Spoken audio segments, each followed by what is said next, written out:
Into any time okra won de kwa akobo we dawuro muwiana munyina you masanya ahoden. You've got the guts and the temerity to talk about politicians. Uye nya twumuni udi mu America kira wo. Uye nya twumuni community mame kan we kura mfa nkira ayi fo na mento aso. Ghana Water Company mo wa chemo odan. Muntie anopa enioma na ba ye pese ye di elem no bia na adwuma perfect. Ne ye time so ya pon ko ye ba bi.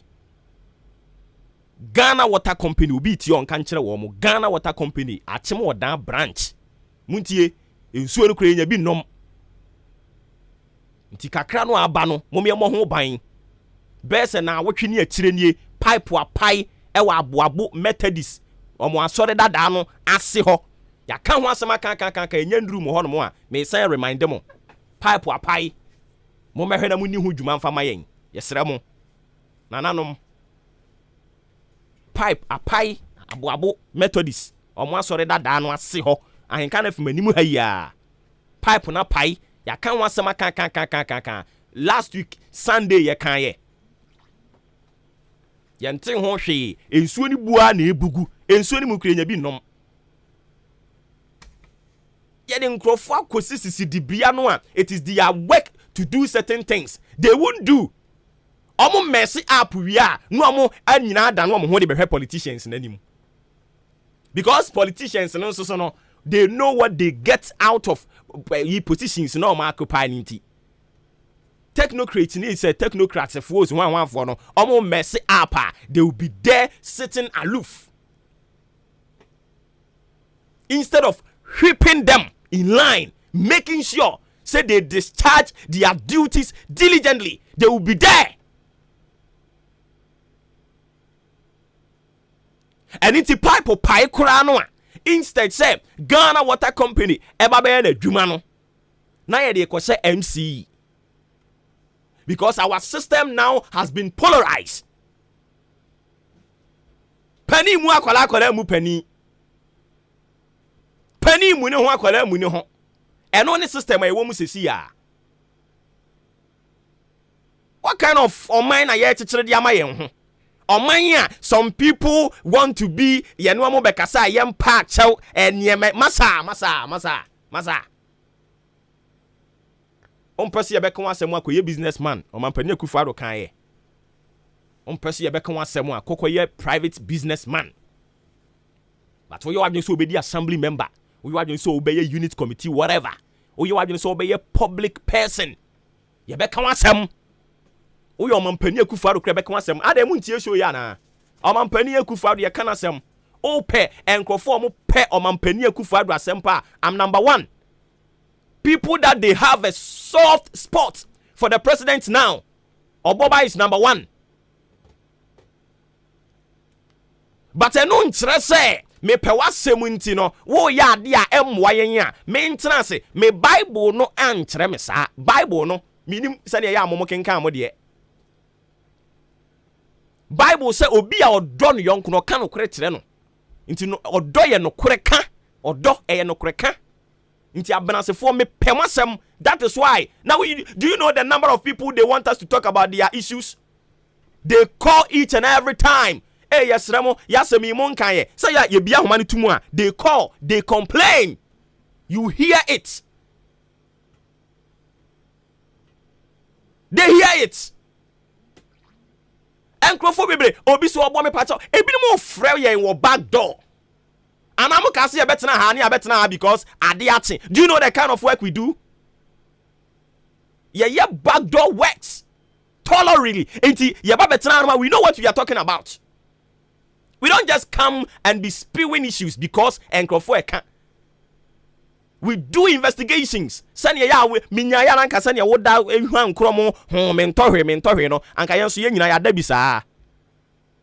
We are doing all these sacrifices. We wake up very early just to come and serve Mother Ghana. Namon susomo dia monyemwa na yenyina meme isom wonsu isom ni yakuyanim te sanka meme ensamchiro ni madwuma ne sanka enema na enya no matwe mpanimfo adwen asiso ntinka meba wo ho assembly member ohene anka wo so wo pempuntuo no enka wo ne me kra na be kan bom ka madamfo ne wo enka menya wo tamfo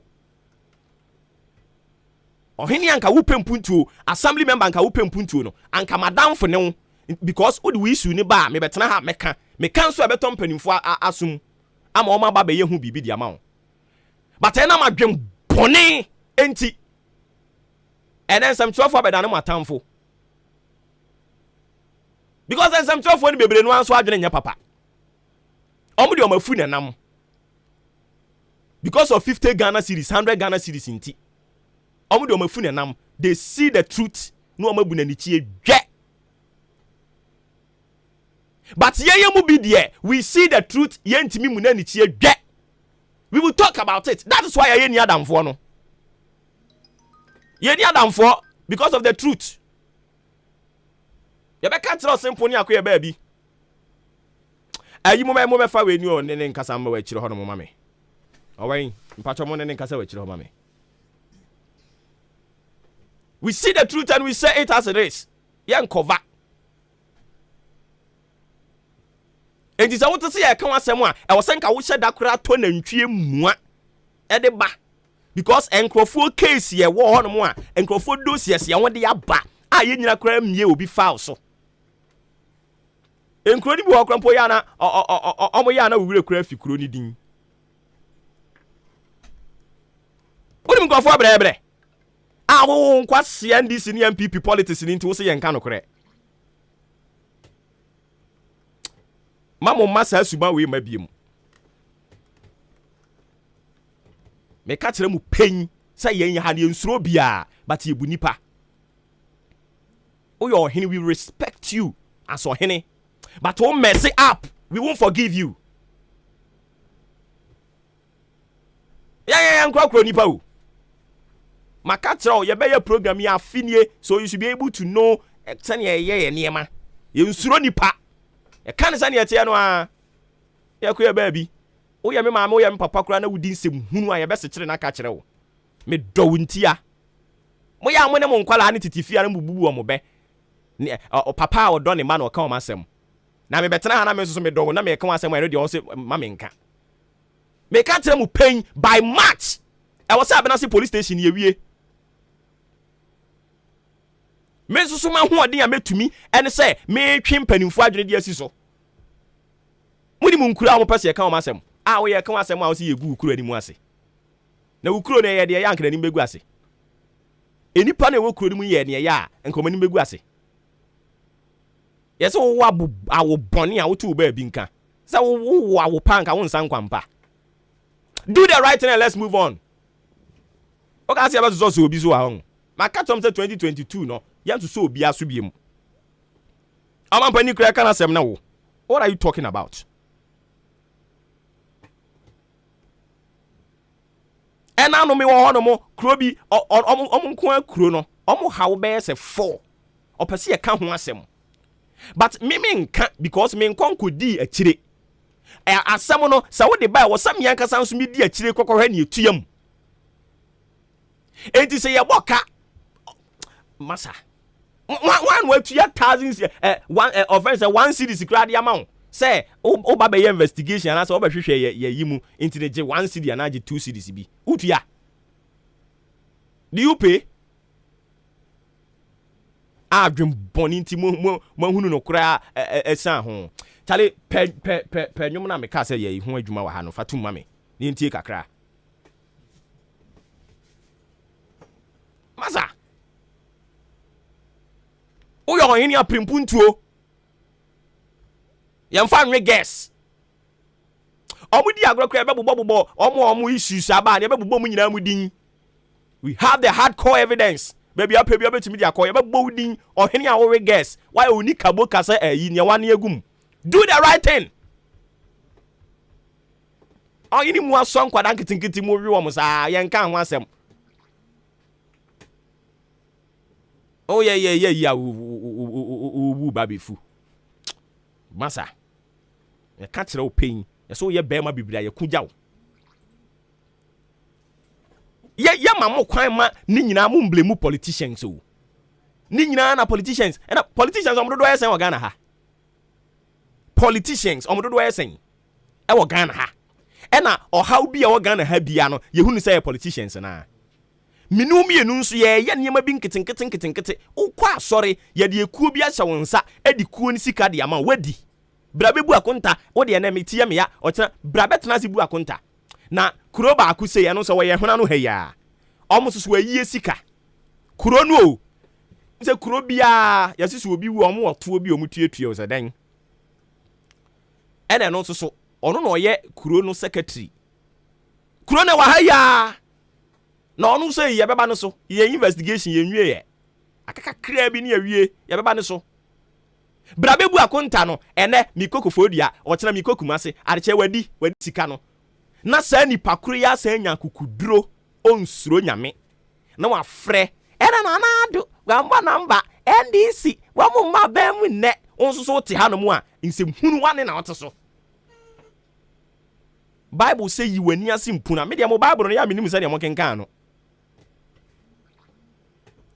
ana mo ka say abrabo ne no ana kronkron abrabo no esu ne ban ya moda na din kitenkete ni nyina ka ho bi dwene wo man no ho tale mo muntie anyum we kakra the country where I come from the truth is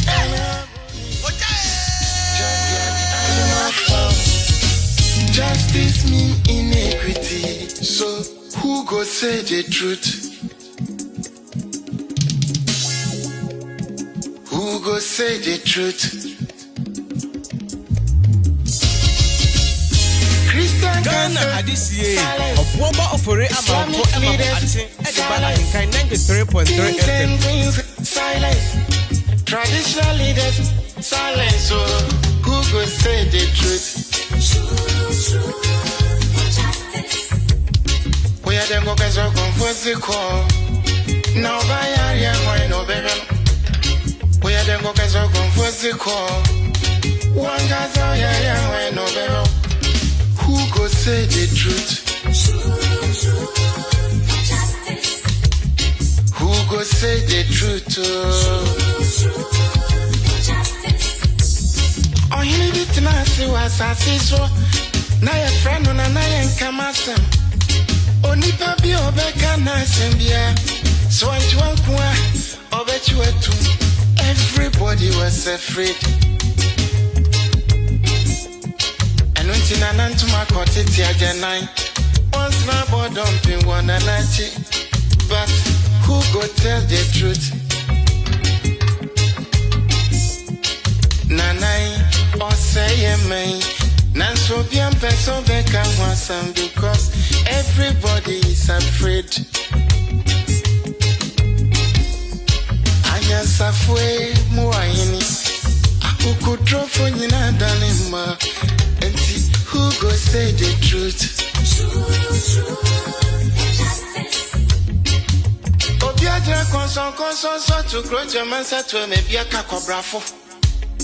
Efo anyina ye efo when you know yet.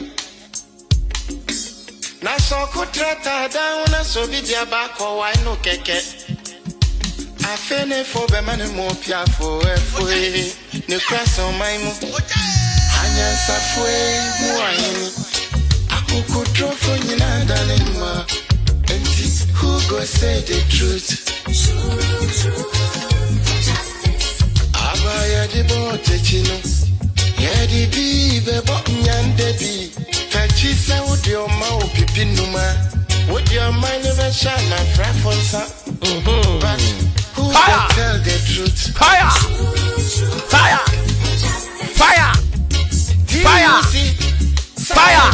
Even journalists silence. Come on. Who will say the truth? Hey ta Right is ta right. Come on. Wrong is Enkofo ya mama die ya ba. no matter testify. Oma mama die na ba. Hwe se kura no ya mi production team ye be ye nie. Ye be jai nanado. Ene John Mahama ye be John Masem ka. Ne ye ne nkrofo bi de si ani wo mpatemo ha. Ye be jai ka. Ne ye ne mu de si ani ha no mo. Ehimfu bibire wo mpatemo ha no mo adwem bone. common sense educational complex oman kobi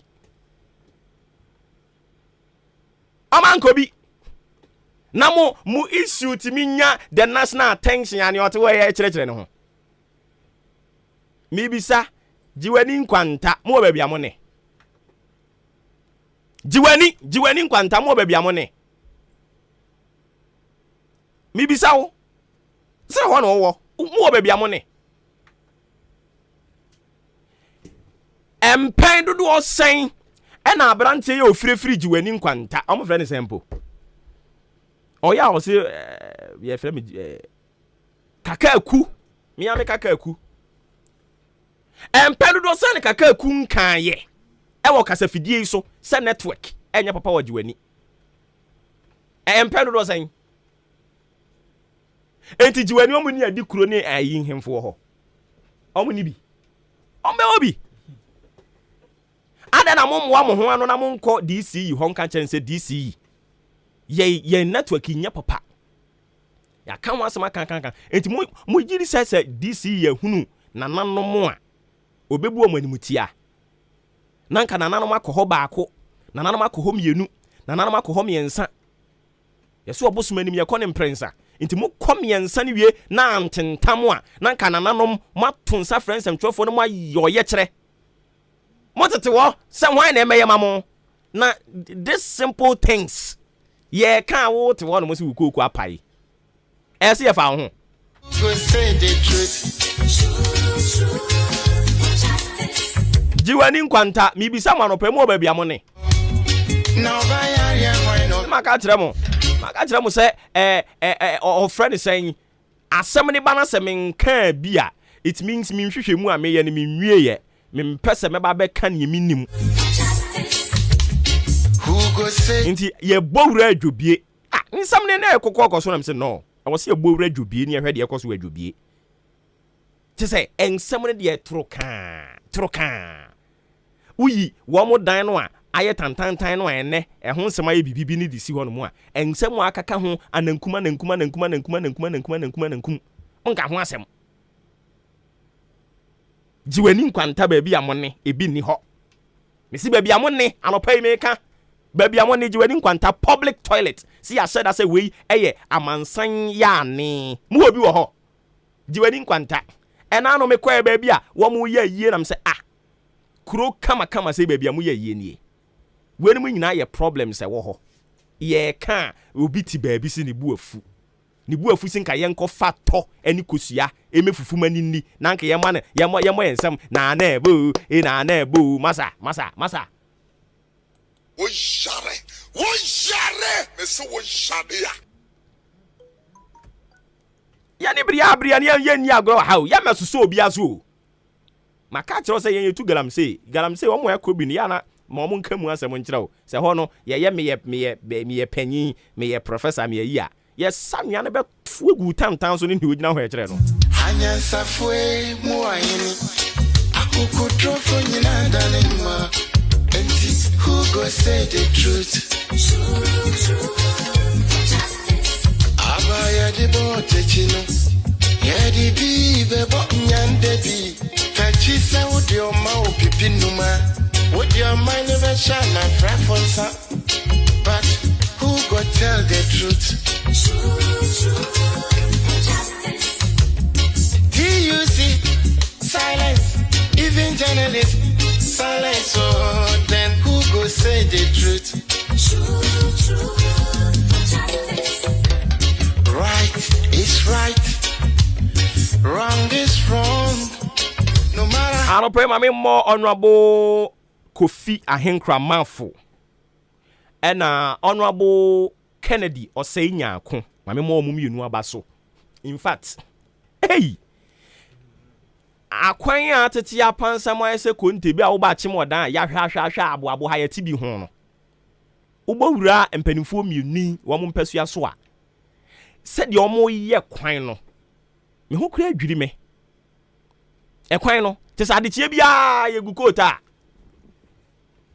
ye de ye ntibio ye ha no ete no ye frɛ na ye nkan asɛm but wo mo bo aye beka ma ye kwa wo ma so na ye ne President of the National Union of Private Schools, Enko Twetwenkomo, Reverend William Kwesi Baako. Yamini party and can pay yamu achen umpo mboko de. Oba de adome yen o yegu so ati ase. Anope an kan FM ba wonan so ana eyemo ankasa mo nsem a mode to GES enim ne pe enchiremu na agyatie fon so ehunu ne ekọ. Wadaroma National Union of Private Schools asembe important na mo ka kire GES. Yo, beda say say ankoma na ye die no ye ne Deputy Minister of Education na ekoko shiai na etoto agentre senior ebeya womasua betumi tumpon eye Ghana mayi mu bronya eye afesiada yebeka ne se awofo ene obi biara enkwa ewo no mu sika kakra wakra no ono nso edigi nani won a ewo mma de etoto ade se atade ene aduane ede ma wo mma se na ebeya sa afina ekọ na wiye no wonom enyina eni ebetumi age na yesi ye tete ewo bi kan tete obi kire ye hwe eye kane no a na academic year no ewo eye September na September no ye hwe a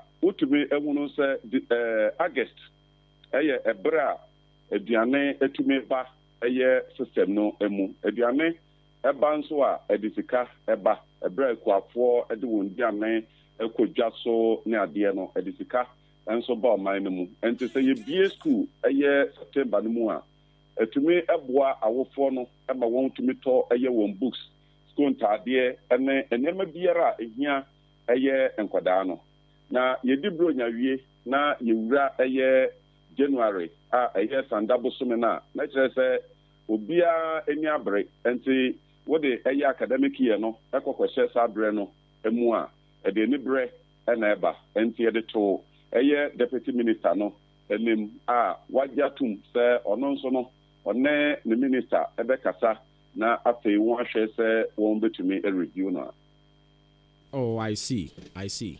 But say the first academic calendar the babon tin so no ye hu say opani ni chire mu chire say momo private schools ne de enkova mo ni chire mu na nto asum won there be I don't know semester and trimester no and initially minister na Ghana Education Service edutum say one a primary level no a 3 kg ekwokwesi primary 6 one also ever the year semester nature say instead of 3 terms in a year no you ba the year no 2 terms in a year and no any kasa ho a you be can say eto minister sum na okoko yi sa semester no everywhere sesia no both public and private ye ba be ye trimester no ewo primary level no but who drew JHS no na ebeko akoye semester enti no no ene secondary schools no ede no eba be ye baako enti be tie no but the na ye de to deputy minister enim no the academic year na start every September na se year no every ho ede aba be share January enti no na say this term no ye be ye 3 to 4 months na ya makwan na ya sign a BA school won ever call the second term but under normal circumstances no na as I say ankabria ye remu sa bremu na ye ba be start the second term no. Oh, I see. Enti mo de two na nimu no anu ye ode ama mo ne sen anu ye ode ama yen ene se won be hwe na se ye be san revert akọ the old system September no na ya hwe asan akọ bio. Okay, but I don't think say this term if anything I be a free next term bonum ekono na ensaye no ebetumi aba sa ensaye nyina no eba because of COVID na ye kokko wrem no na edesa ensaye nyina eba and sesia onyame adom COVID no ano adwojo na adwojo a sesia no yetototo nneɛma no na ɛte sɛ yɛtumi ɛhwɛ nneɛma bi a ɛnkonkɔfa ɔhaw ɛmfa titire ɛyɛ awofoɔ no ɛna mpo nkwadaa no afei yɛama yɔfoɔ no nso no ɛsɛ wɔn tumi hunu NPP aban sɛ ɛba ne sɛ nipa ɛkasa bebree a ɛnyɛ biribia bi ahokyerɛ enti no sɛ December waspend sika nyinaa ɛwɔ no ho na waba bewura ɛyɛ January na wɔsɛ afei na ɔkɔtua school fees ɔkɔtɔ ɛyɛ school nneɛma de ama ne mma wɔn ɛde kasa bebree bɛba ɛyɛ ɔman no mu ɛnyɛ biribia ɛyɛ ahokyerɛ enti no yɛhwɛ ɛbrɛ a sika ɛwɔ hɔ ɛna makyerɛ no sɛ wokɔ ɛyɛ fantefoɔ month no mu a ɛyɛ August no yɛfrɛ no difu eat abundantly enti sabrɛ no na kyerɛ sɛ aduane aba ekuafoɔ de wɔn ndɔbayɛ aba amanfoɔ ɛtɔ sika wɔ wɔn nsam enti ɔyɛ biribi koraa na ɔnte ɛyɛ saa ɔyaw no ahokyerɛ no ɛnhyɛ da ɛnni hɔ bebree sɛ ɛbrɛ a yɛwura yɛ sanda bosome anaa January no mu. Okay. Maybe beside this final question here, fan communication for ANC reforms Ministry of Education and ni agency Ghana Education Service. What more dia ba no affect private schools? No kwaya kasa reforms no and so na minister deputy minister Echiremu say ebra ye koye nim abrabo mu no esese ensesaye ebinom etumi eba na ensesaye bia nso a ebeba no it comes with sacrifices enti no eye dan yara ebinom eho be kire won kakra na ne nyina mu no omodue won apono se esan se yen na yewo grounds a ye adwuma no enti no yehunu bibi na ebetumi aboa yebetumi ene won wadi ehia na yede ya dwemfrɛ de ama wɔn sɛ ɛyɛ biribi a ebetumi aboa wɔn ebesom na wɔn ahwɛ sɛ wɔde saa nsaye no ebetumi ayɛ adwuma na yɛ kasa yi nneɛma bebree in fact yɛ fa nneɛma bebree mu wɔn sɛ yɛde reform bi aba affect ɛyɛ schools no both public and private because books are used no sɛ yɛtumi ɛsesa no nti yɛ kasa yi up till now, from 2017, you need textbooks are the extra and Kwadana dear. Young private schools, it depended on private publishers. And the books now, one at the Bemayano, to see American private schools across the nation, use against our publication. One books and a yeta, Mechanism, a year schools, Papa ye. But I bind the Ankasano, and to me, and by, and see reform via a Babiano in a way, affected schools, because at the time of Breba, I say a share a resource parks, I say a share syllabus, as I say a friend curriculum, no, say books now, you just can't you share now, yes, as Anna, a ma a teacher for no, I do not a concern, you who the aircraft. Now, Yanano Kasai, say, and my young fa. Eye emomesia enye amayosem ebeba ne se aban bia oba betena ede ensesaye bi ebeba se eba ne se MPP na ede ensesaye bi aba na NDC enso eba ana amayoko bi enso na beba ochina bi a se eye ensesaye pa na MPP for de ato ha NDC for enhwenso se NDC for na de bai na ye ensesaye pa na MPP ena aba ana amayoku foforo bi ena aba won enhwe na won som na ye enhwe kwan a ye befa so se na be ya enwomasua betumi etumpon chense obi ede nhyehyeye bi beba na ekire ebekọ akọba ne se esanse enye mama yoku ena ede ba ye ntino me nso saa nhyehyeye no mu yesa na ede how bebre eba eye system no mu na ekoba ne sanso a enkwada no one standard no effort and say no so no etwetwe eye ho komo bebre na ye ba eye 30% allocation on so no so no ye de ma eye public schools no o kire mu de but meka no say no answer that antasum efri say ne kire mu nyina ne say won ade ma eye won a ewo ye nkura ase no but 30% allocation no and yet one a war public schools are a war sabi in Krase and Kwa Kromofo nyina eka ho and a nyina use the same textbooks curriculum I had buy and one you use to enter no ekobane say what is allocation no akwa ma won let's say one man a bit more advantage than others yes I am so no ye be ya because one a war public schools no one a war professional teachers so ba yeah teachers ye be can say about 80% are untrained and to some more yes I na e do have but I say or related some information no e dey ma e minister so they will get back to us. All right.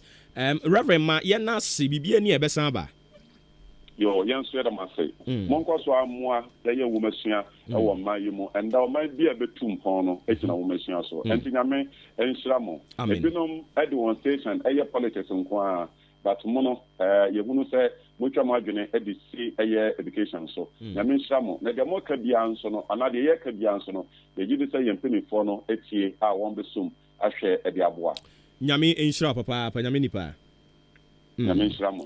Yade Reverend William Kwesi Baako ena ekotwetwe enkomo oye national president edema National Union of Private Schools and yene ekotwetwe enkomo Joyce Enim or say good morning lovely people adwuma no amoye ne monko so ana monye ne saa kama emfa emayen yeda say for coming through with your message anopai mi won semfo bia mi bebi sebisa Empotemo ha mpanimfo ni bi. Enti mame nchia mame Christiana honorable Christiana woko esem achim esem ono no ye wo mo assembly woman e wo ho. Mame Christiana no pa imegiri se ho ye mate se yesi wakosie se wase o se bibisa. Awie ni ye wie. Eye esu ni yentwa so ne meto adwuma ne so. Me bisa mo Sam 1 district $1 no a moko say ho boy twetwere mo bo abepem na mu hunu ne mo ye mo ho no ya hunu sa mo si toilet bi wo kwan ne ho some toilet bi mo si the toilet bi a mo atwere ho $1 million per constituency mo atwere ho sa akama anopa mi bi sa ya ne no mo si no mo de nkredu atumu no o mampani mebie anu nti na ete sa no ana kwasha mi bi sa no no esam mpanimfo assembly woman ka ho bi mi bisam yeso obisafo nyira kwan timi de mi bisam anopa yi sword cutting bi anase commissioning bi anko so edinti na toilet no matum twire a dan ya mwasiesi wo kama se nsu asan to agusu a ese no adenti ya mi de mi bisa mabisa question we ma nya anu yi a afei mo beti yenka the next time mabisa mo ahobrase ya kwan so yi ya nti anu ye bia the next time obeti yenka mama Christiana me ni bi se watie yi wo de anu ye de bebre yen amatie fo nso so aso ate sa anu ye ama the next time on not to say about straight because some of you are provoking us mumu binu mu adwuma mo ye no eye bufusam a mo de say bufuo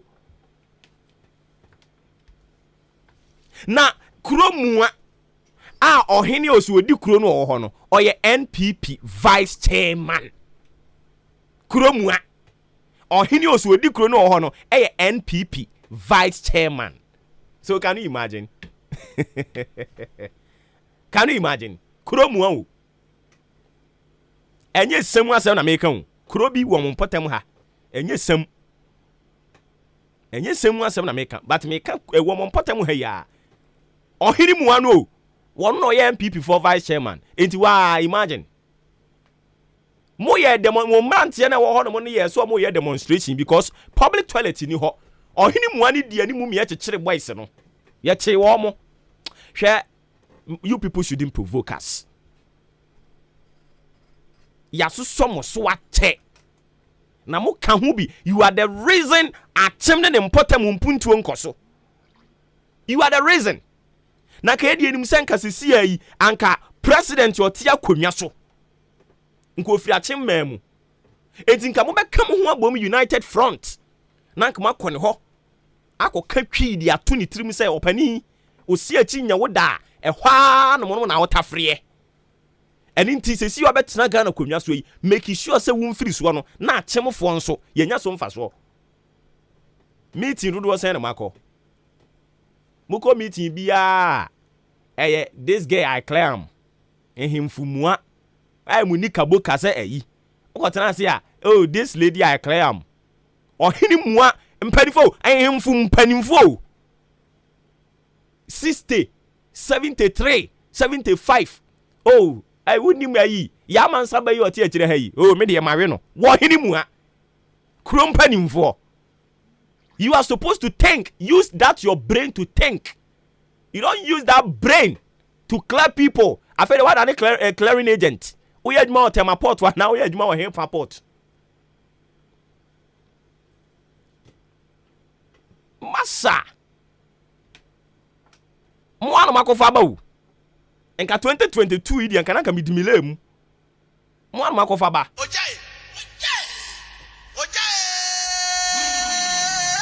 Enti mi bisa bi emesam one district one hwan ayi toilet na mo si efe toilet na efe ba say mama nsu aboro no ama nanim agu ase toilet na nanim agu ase poto enti maami Christiana ye bisa edie be enti na da so si ho ana mo se mo benye nkrante ewom mo benye nkrante ewom a mo nka nkire yen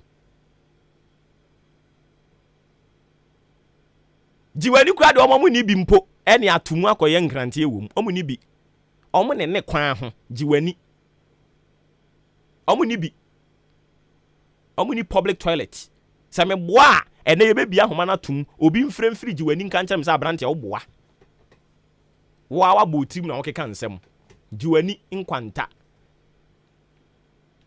yesi first ne from ho de mori ase o se de mori kurum ene nyame adom ya fremu jiwani nti bebi ahoma na tum se toilet wo ho no na me ka wa ha na me boa mo mfrem hinka nkyerem se abrante wo boa ya si toilet kama pa ya bia no hwe bebi anwo ya yi jiwani nkwanta mo kra de mo asem nya maaye ma me mpaki nsi nkyɛn baabi ene nya mo asem ene ya dwobie ni abenase ya dwobie ni abenase na ne aba nyina ya assembly member wa dwobie na akofa ba o yes akra na ye mu bibo aba so wa ya de ade na timia koduru national scene nti mpanimfo bebam o receive call ba akopa when timia remain resilient and faithful to your own words. You are swallowing them up. You are not a man. You are not a man of your own words. And your people have to vote you out from office.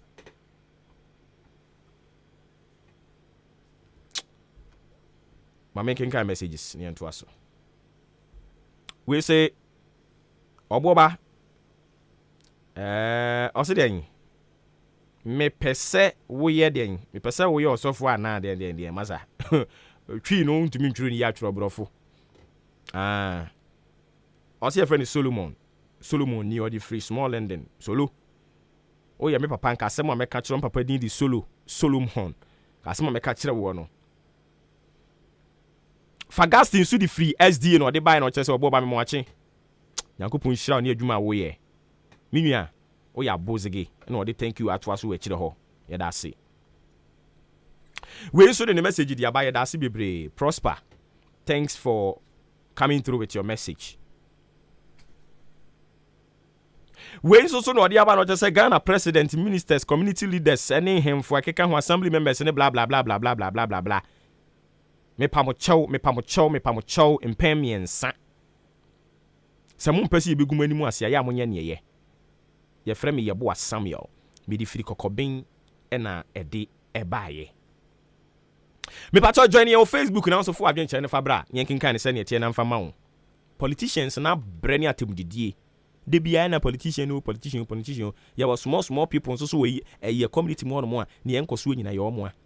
Niye mi ya no se enkrofo mo pese ye ka o masem o ye nyankan ye na wo ye ka wo de awosu ubu afu me se na no kuro bi o mo hyekire ha baabi kuro ba ku no o mo ha obeye nan oso o mu ni ayi o se den o mo kwan asei o mo beye ko a ade so o mu twa o mo ho a eno wo ho eno achi ye se eho ehu se den nkrofo tata wo mo kwafu mu so mo kwadwuma so mo ye den ya nkrofo tata omo nsam no bibiri ba sa bi maza omo te say woni ye kasa o se ye sere mo nkama yen na wo ye kan wo dia wo adwa e wo sanka wo to na ntwe sa abire kura de ba beda ya se wodi mo nkrofo mpese ye kan o masem wo ye kan wo dia wo ye ayi tobe wo ho no mo no masa mami fa mu nsikura ne ye nkuya ni mu wa ha enti abena sefo anope ma chia mo mpanimfo wo ho post station no by March I will see ye wie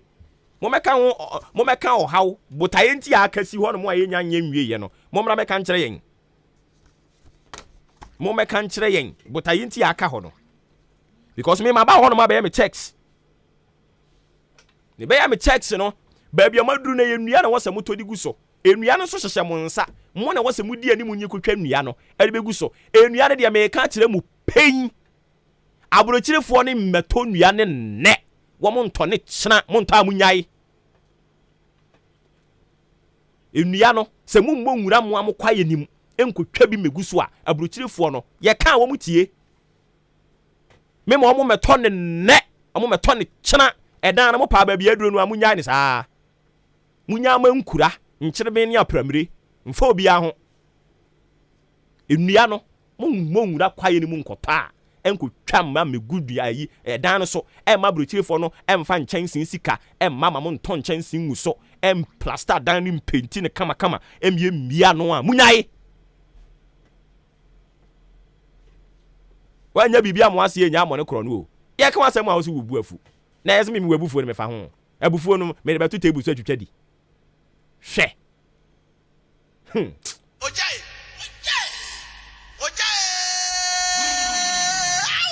VK Vocational Training Institute se men kan kire wa no pay o se men kan kire pen se wo pen sa no dwuma ya eyom ho no so ba kodidididi nkrofo achi ye be mu adwuma ye mi tukwan mi ko Dubai mi ko hwan Ukraine hwan ko hwan nkrofo mama adwuma de o mo ye ne ho tena Ghana ha suansa no dwuma VK Vocational Training Institute obenya bre akire wa mo ate ase ansa no wapon ho ama wo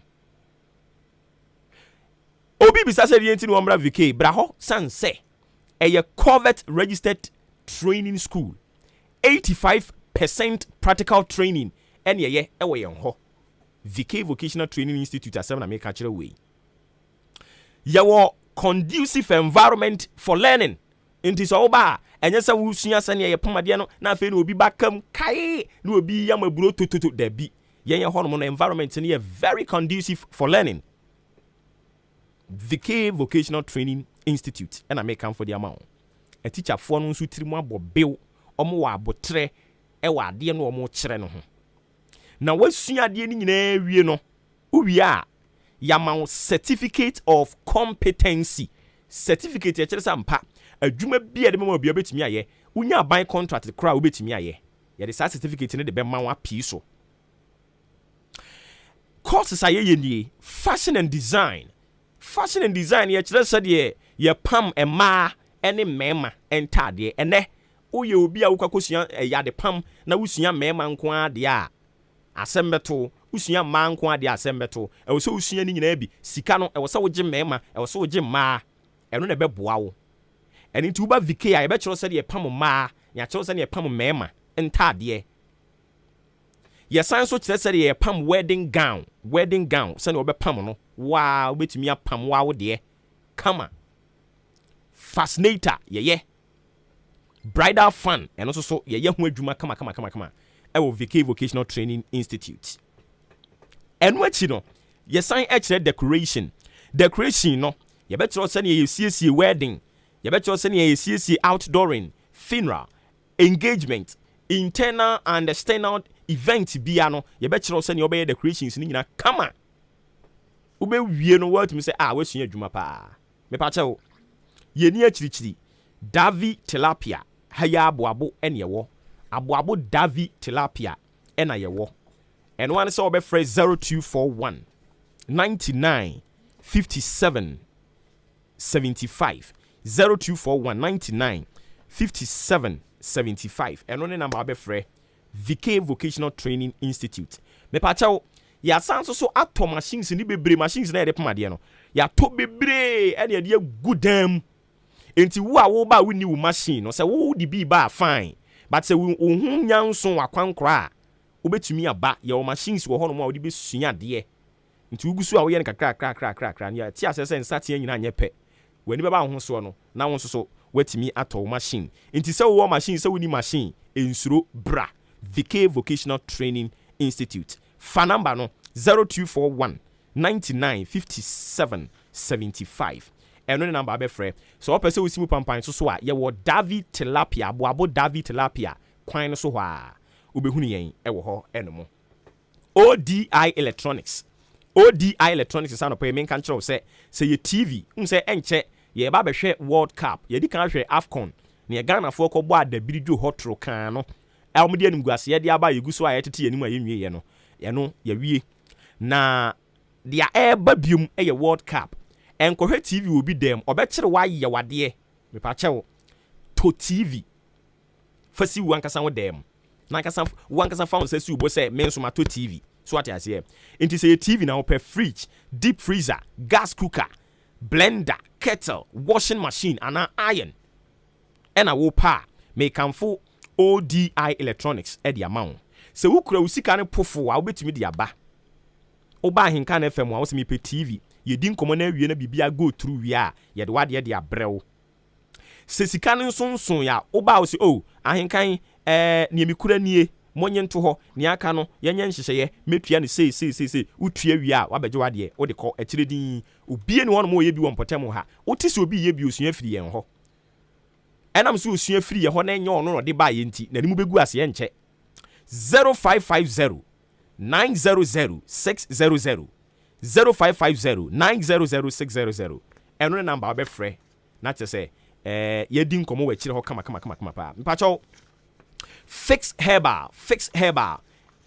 herbal daroma wakofa mala mixture ne dia ba anopa ya hoade amanya nyina no adaworoma no eye fix mala mixture mabobobi nta hoade ne wo ho nti obi obetwi ne tibia ne di besie ani ye kuanim ye kanu kura no a kire so ne tie no adaworoma ne ye fix mala mixture nkanyo no ankasa bere mabubu me hugu dem asedan kan enti say malaria udidi ya wadumu ato obi se aduane ne nyame de mpacho aduane ne ye de wanum na ato beje mala mixture ne bi bubobi anije sem we mu ni se eti wanum ma wudidi eye kama nya se wudidi asei obi wa mu wadidi a we hia na hye na afono ho da bi we no ebe build body no ba bia wo se enya offering sen cholesterol bi beko ne wo se enya fat bi beko ne wo se obecheche ni nyina kama ntubo nso wa fefefe eye fix mala mixture ena me kanfo dia ma uti edwa o gaga we adwuma kakra bia no wa bre me kanfo fix mala mixture ne dia ma na fix man capsules ne de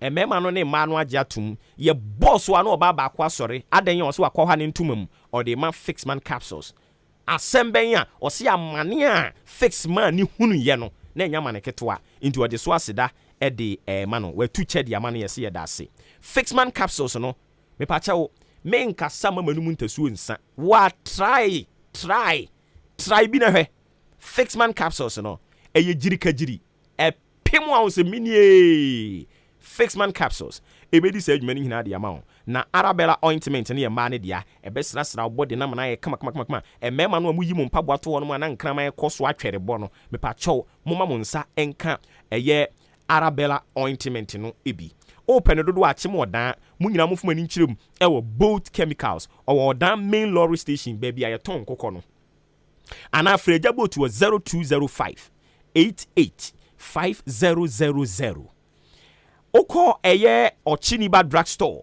Amwafo pharmacy, Walgreen pharmacy, Chimesi drugstore, Kennedy drugstore, Achimoda on Sabekabi. Me pacho fix mala mixture no. E ma pinfo ennom. Unya mfie du mienu so a me pacho onso so onnom bi. Yempo how bia. E chiri din.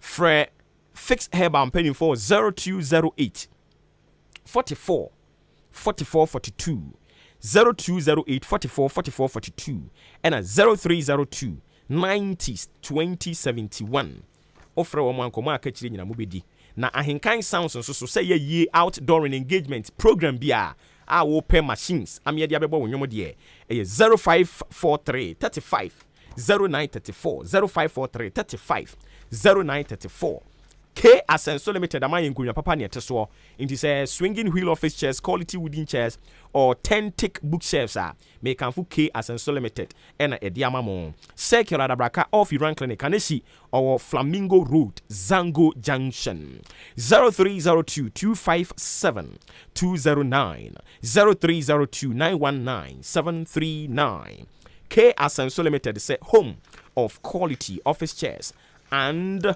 bookshelves. Abusia edwumakwo e bi ka ho. Omo adaro ma ne edwumadie yi egusua e de e ma wo. Tie we ma yen ye ba ye toa so na ye de ensam ni bi app so de ama wo. Nsam ne de dɔɔso. Nsam ne dɔɔso pa ne aka akire ne dɔɔso. Enti ba cho tie we ma yen ye ba ye de aka nyina bɛka ho.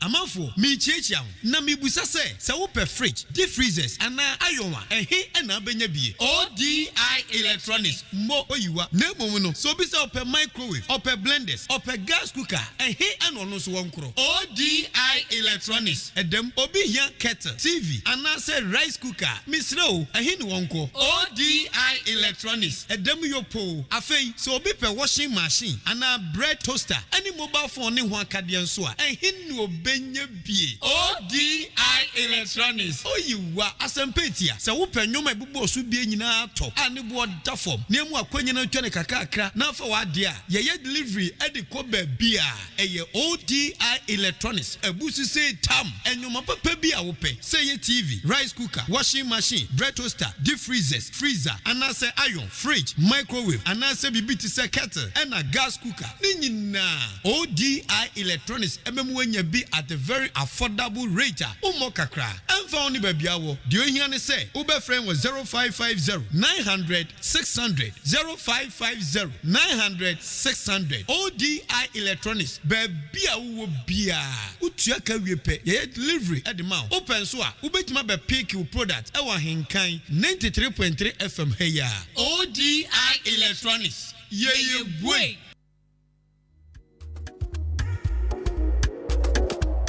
Malaria ya banana druna bo tenate.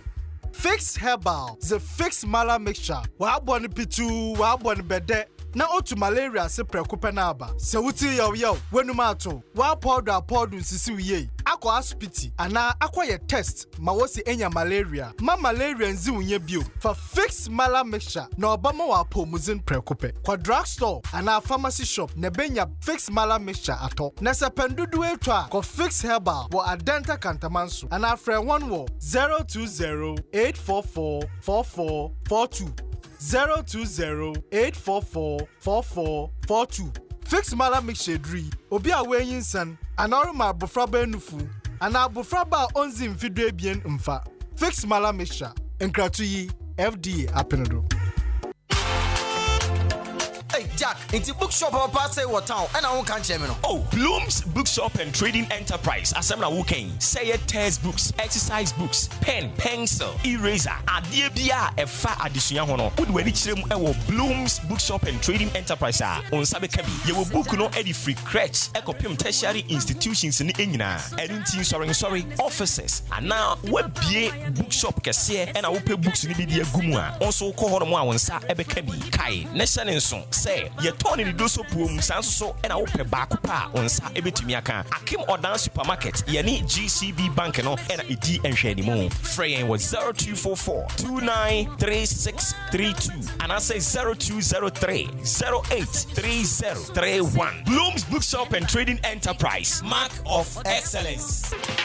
Hey, ODI Electronics. Mama yehu se muwa niama papa. Wow! Ne nioma bayi ni edi eni ehuntia. Ye ni ajesa no. Refrigerators, deep freezers, beautiful. Irons, microwaves, blenders, gas cookers, kettles, rice cookers, that's right. TV, Hey. washing machines, and anyama hodra you use to fie ni na. That's Ramati. Seeing is believing. Where do you need to ma? Ye ni nyaw. Chese upe home appliances. Edi abodwuma efie baby ODI Electronics and abeko anameboa. Aini. Would ye friend your home show for you so 0550 900 600 0550 900 600. Adishmama na dear de krani say emfa oni baby awo. Udi anso be frɛ 0550 900 600. Baby obia no ye be deliver e the amount. ODI Electronics yaba say ye TV, fridge, gas cooker, kettle, anase microwave. Adie bi me ma me fie ye de na ho so ye de no. Ye woni say chapo ho. O frɛ ya ye be che okwan be fo so be nya ode. ODI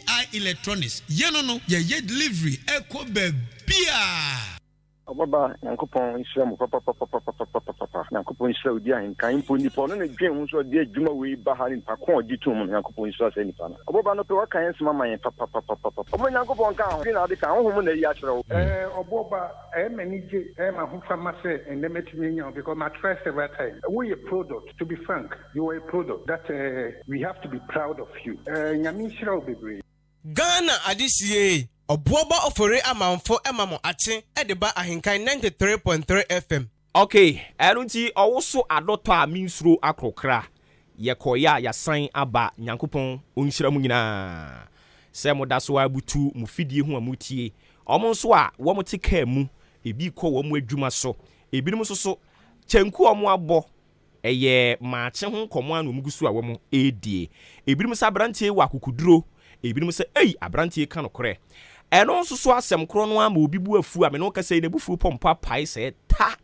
eno na yetietie ni nyina wi a yete ha na ye nso yete bia yɛse amanga adwen ayɛ adwen abi na ata na wa ata na bi na wa ɛyɛ for God and country and nti wo abufuo de memme kyekyere nton fa nkonkoboa free senior high school emwa yen so what you say if you can't beat them you just join them ni yanku yanim simano enkon e na agba pa no nkon ho yeda so asinkonwabunu so nsem no yeyi na nankum obia ne de wom bia de de bema no ye mpasisie ye chema no so obia so nti so odie wo mu a enya nduru ha won sa beka nyabotre ye becha ma obia nsa ka ne de enya nduru so nyabotre na enya nduru so a meka cho se nyabotre no ye wosi esi dan afie wei eye operation build your own house.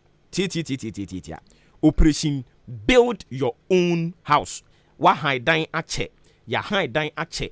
Ufie ura kraji tum se siwo dine.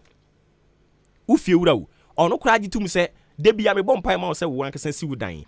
Enti afie we de e dine no e yampa e wo si yesi. Na so obesi dine nti e na Unisem Cement Ghana Limited. Unisem Cement Ghana Limited. Also opeso ma adwuma ne ye mre e de mawo.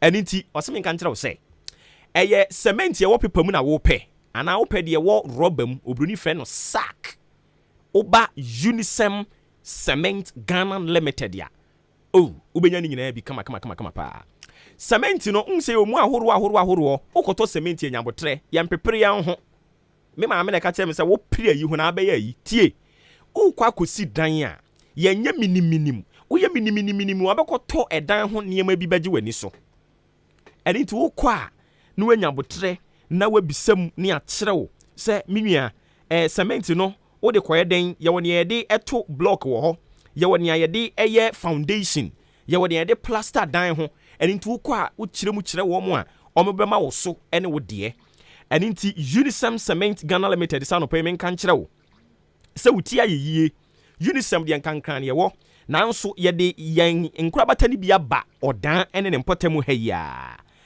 opania wono edi animu so ono so bekwa akogibidi aba sansa azepa ofia woye eni nti wakọ Unisem Cement Ghana Limited wo mo akache e won kran ene wakogibidi aba achim odan ne mpotemu ha no mo a osese wo ba no ho a wa fa adwumayefo a wo mo abene wo mo ye expert e wo cement nim nti wo ba wo mo bibisa wo udi kosi dan udi kotwa blocks udi koye den okeka ni nyina wi a okay ene wo behia we ni aye ne kama e de ama wo ye kyerɛkyerɛ we no mu nyina sɛ ne be ye dan na wo kosie ni beche na ye nso so ye business etimi akɔ nanim san sɛ eye wo a wo ba beto ye niema no wo na wo kodi adanse ama ofoforo nso aba ene nti ya mo ade pa a wokɔ a wo bekɔ sɛ ye din eno nti anopa wutie mi afo ani kyerɛ mu achim odan main distributor no ɛyɛ Samche Enterprise wono ɛna wagye ɛyɛ cement no ne dodoom ɛde free Unisem Cement Ghana Limited a wokɔ na kache a on sabeka bi Samche Enterprise achemo dan wo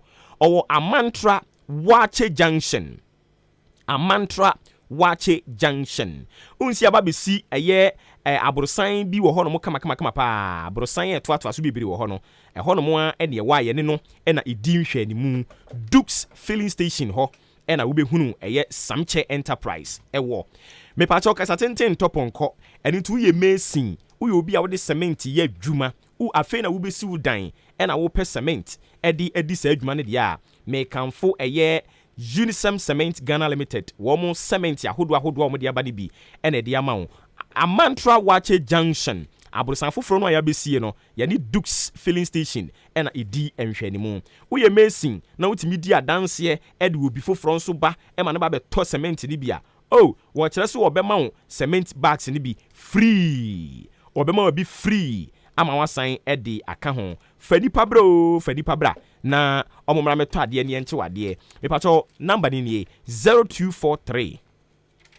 58 31 90 0243 58 31 90 oye mason wutimi di obi ba obeto bags and be se aduonum 50 ekono a ye wa chede kama aye de ebema wo ene ti hye ne nso efma me fresisi ya ne bisa wo mo asem 0243 58 31 90 o de hyeda flash no obisa waka chen se o na me fra hwese beba se mo de mo yaade 0243 58 31 90 yen try ne sisi ya na MYN Bloom's Bookshop and Trading Enterprises so se men kan kire wa wutie mi anopai se ye exercise books and a wo pe nia wo pe dia ma crèche nia wo pe dia ma primary nia wo pe dia ma junior high school ana wo pe e dia ma senior high school tertiary ye woni nyina bi e wo Bloom's Bookshop and Trading Enterprise me pa cha wo ye office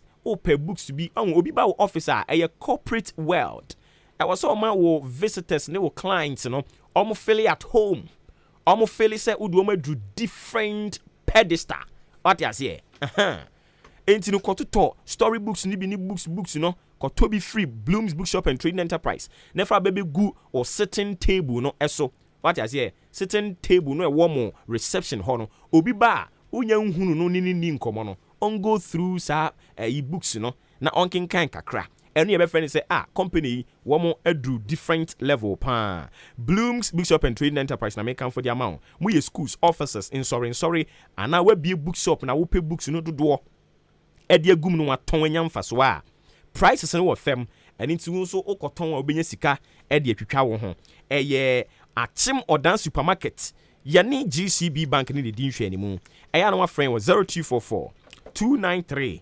632 0244293632 and a 0203 083031 0203083031 and remember abe free Bloom's Bookshop and Trading Enterprise no ma jo so kama pa afi finally soboti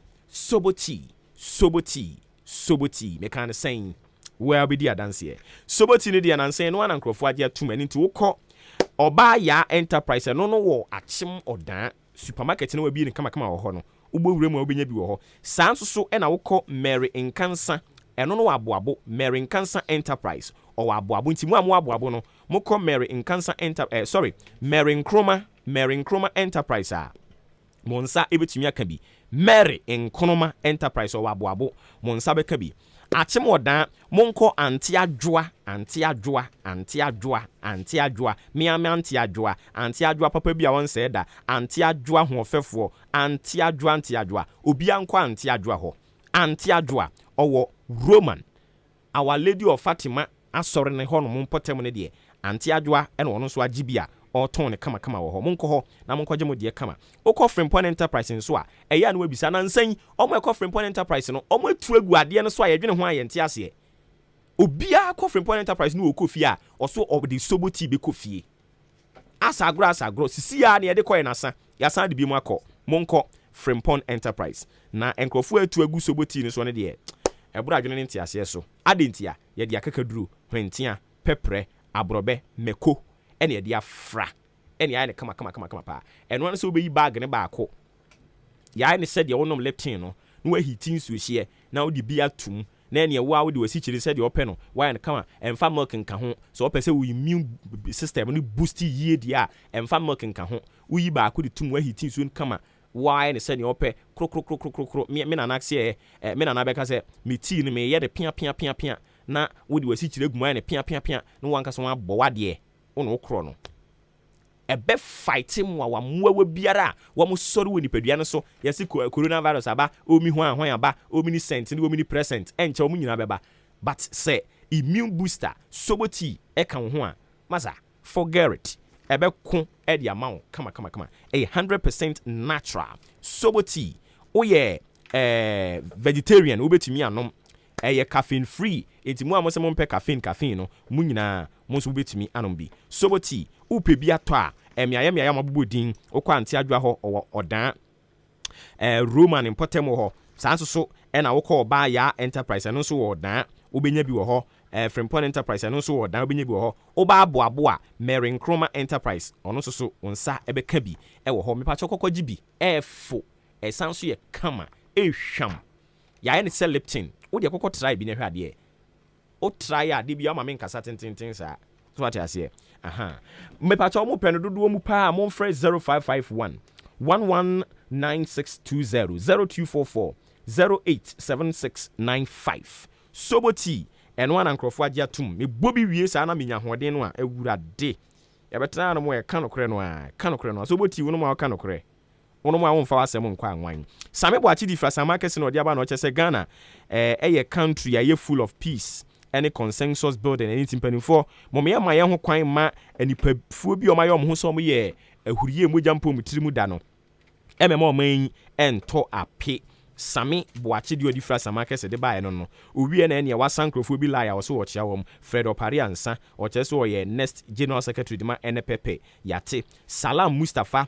Eric Amwakutwum Paul Kwabena Amenin eno mo chese omu nyina eba bibreki 8 eye possible yate same boache de odifra samakese e bae no inhyira ba na ka difra shama no ato e de afiri ho no chese na na ba womia ne MPP amamu edi nyamia no kure nie je say wankasa umpe onipa bi asem na beka say amamu yi enye fe otan okwadu ayi ni mirika amamu na fe kama pa etu ha na eno na abo ama sesi ya Ghana wa hawa hodo ni nyinum guso omo solve ne kakra ntimo mi nyina ya nyintum e-levy ne emfa emo ama mpuntunwuma ntimi nkoso long live osenana Lord eno ono so de aba wo chese nchi ankomo de ne ho kwaku apia koka ena yeta afre no commander Prince Obin ono so yetai frɛ no Garu inhyiraba na ekade ono so edi ebaye no ankoma foster di firachim ayire bi oso wo bieni mame nkwa homa ne so kodi nkomo wi mra me ba na afi yemfa no so de no to aso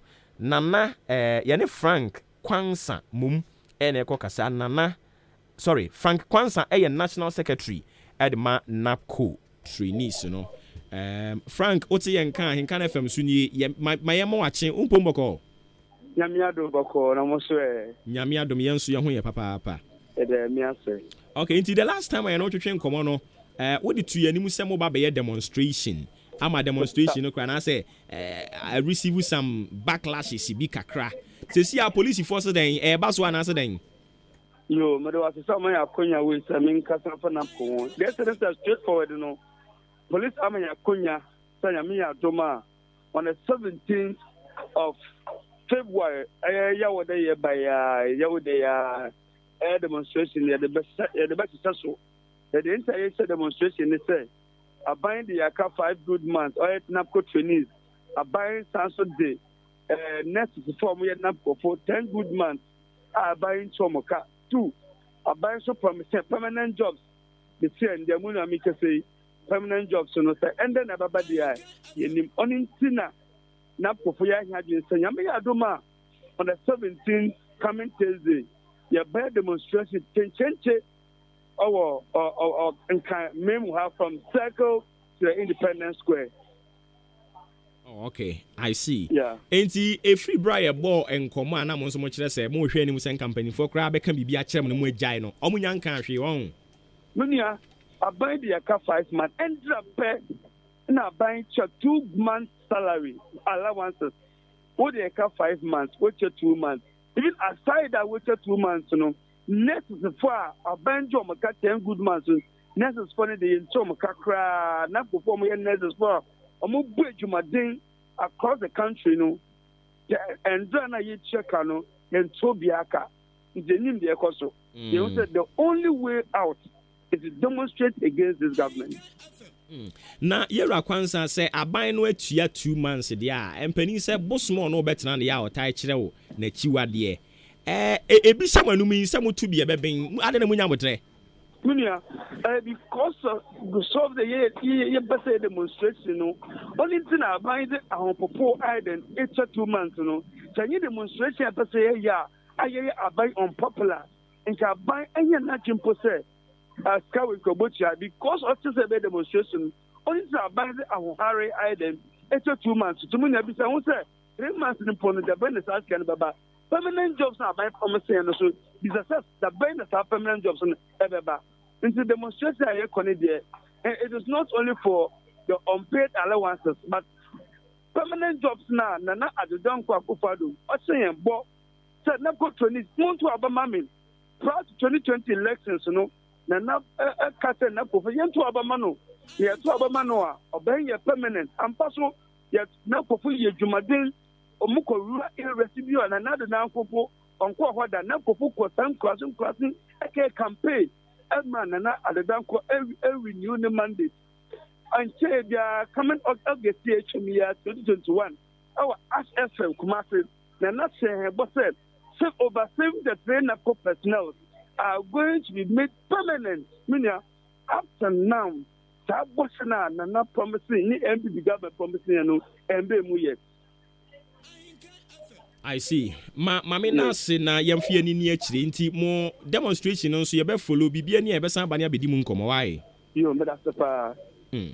Ye da si bebre nti ye ne national secretary e de NAPCO Frank Kwansa and a quarter train nkomo. That also brings us to some 25 minutes after 9. And Chemema Kwan now so abemu ebi. Ma menken kan some messages ya aba wa hano mo Krobia Asante Kotoko Kofi and our dear about Facebook and just say good morning.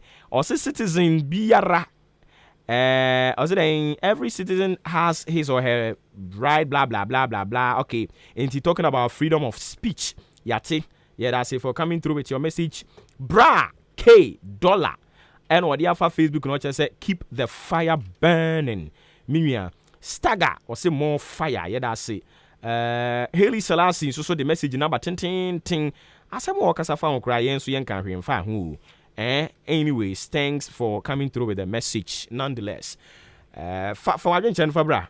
My name Fanny ye kan ho asem wa ha no. Ene mo betumi aboa yen pa. Na fe ye kenkan ya ne hu se nia ye kan ho asem na won so do wadwen kire dia ba fa ho. All right. Nti ankoma for study free achim ayire bi wo so wo bieni. Na o kire se sisi anu emra ne ye adwuma no hu se bi mu ahya ase a wo mo kasa o. Emra kro no anso nye adwuma beka se emra ne nye adwuma. Munya Ghana Police Service no munyo mo adwuma yate. Or kire se massive down to blah blah blah blah blah blah blah blah blah blah. Yeah, that's it. And chia mo de. Omo chia sa no anache se wo mote. Hu se nkrofo na test na chia bibiri sa wo mote. Wo mote. O chia wie no akona so what you say. Endra mani twa. O ni wanyamfo kwa me ban so. We wanyamfo kwa mba apomoko de. Endra mani twa so. Hey. Sad boys in the house. Ebefa. Enti ana no ne ebe ne se ebe ma wo kwan ntem wo hu. No abam bi. Bram ensam ne abobo bibiri no anso. Bibiri no anso na aka. Oso fa de fa bra. Ne yanku ye nim ne yenye nsoro so. Ye de. De aka no so doso. Ye nwie ye. Ye de bi hye fridge mu. Ye de anke ye tie ba bi. Ene obi akwakoye no de na de abekan. Ene ya woso ye ho. Ye nwie ye. Maka maminsan ka ni biem. Me kan ni pain di akira mo. Sa Benasi police station no by March. E wo se ye wie. Agina mu ebre bi otiso obi a ye boni tuo pay kuno abanase police station was ye ya ye wi a memente ho kuro no animonyam ba mu a ekoma mo da wo de wo tena ho. Fellow citizens, I ask you to be citizens. Citizens, not spectators. Citizens, not subjects. Responsible citizens, building your communities and our nation. Let us work until the work is done. Akaime. Andra NDC for I am watching more than Omade hamper. Set tienie and Omade baye. Assemble yom say a Valentine. Nti NDC for a war or dan constituency. Omo bray a Valentine gift. Nti any hamper no set tienie and Omade baye. By 4 pet and in a new sadie. Na meti ha menya by vui. Na ekokwa meka etuntuma meka no. NDC for am war dan constituency. Nyame nhira mo. Na mama ne yes ah mo opposition ya sa omo opposition no my mobo hey the media are our friends. The media are our friends. Media ne ye nam fofo oboa what opposition no mane mra ban mu hwe won se dwe akaka bensem. They will be displaying a high level of opulence. Dwe akaka bensem wo mutu opposition dia.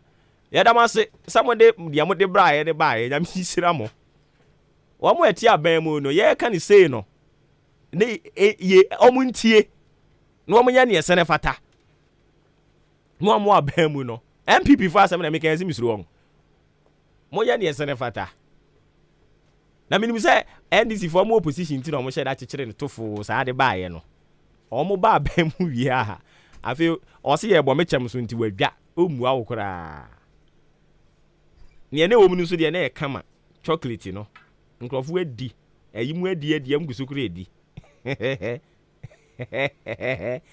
eti atwa MPP for no mo famra wo de ba ye beji adi no kure no so ye be ka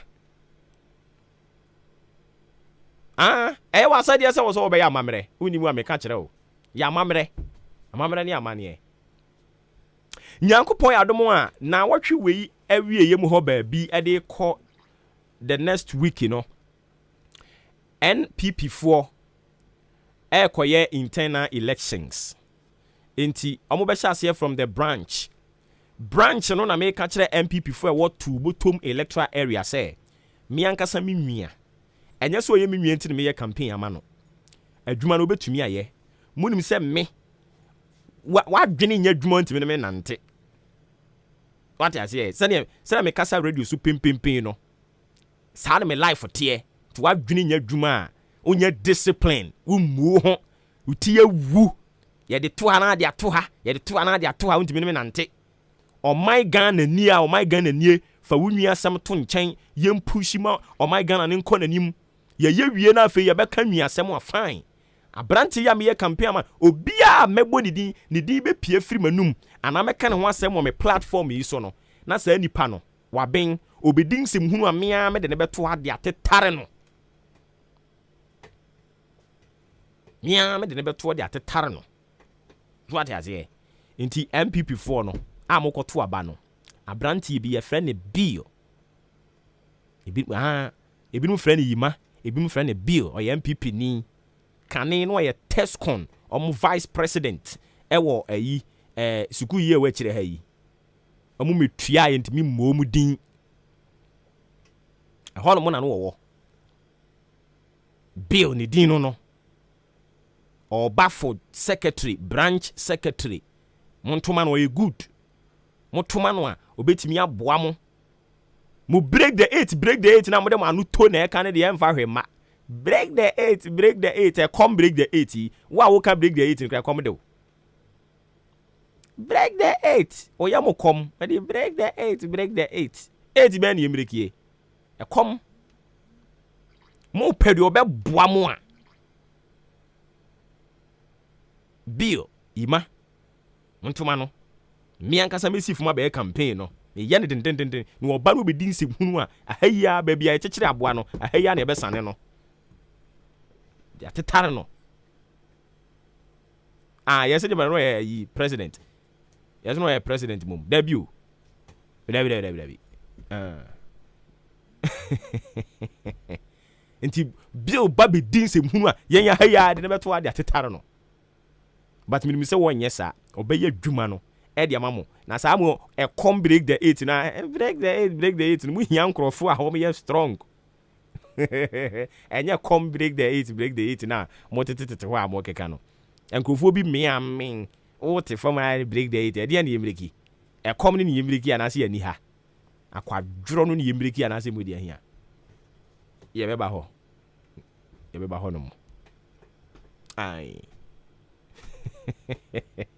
enti bill mi ankasa ma so ne nsa de ne ba ono ne mi ye woni mu ho hwe ye koto forms no ne de na ba NPP branch secretary Tubotum electoral area ya boso stamp pine ye wie wontoma no afa ye wia ne atiesi constituency nim obia o pese wo kɔ ekoko standi ewo NPP ana NDC mu no ewo se wo ba fikasiem si wa ma me ahimfi a me so be reporto no kra na me ka kire wo no brama himfie na ya nhwem ye hwemu a na beboa ye be ka kire wo emoa ye be ka kire wo hwemu a na se be fa ye be ka kire wo emfa ye be kire wo se masa kwa kire ho koboa ma no mu ntontos afie se ne na company ni mu abie Rebecca Chiro pain, but Bill Montumano or bad secretary branch our Tubotum electoral area. Montumano, or you're competent, or you're very good. Ubuadie, when you're 2 million with Dinsim who and into Waha. AHENKAN933 sign contract in fear do until 10 years in the minimum attempt for Temoha.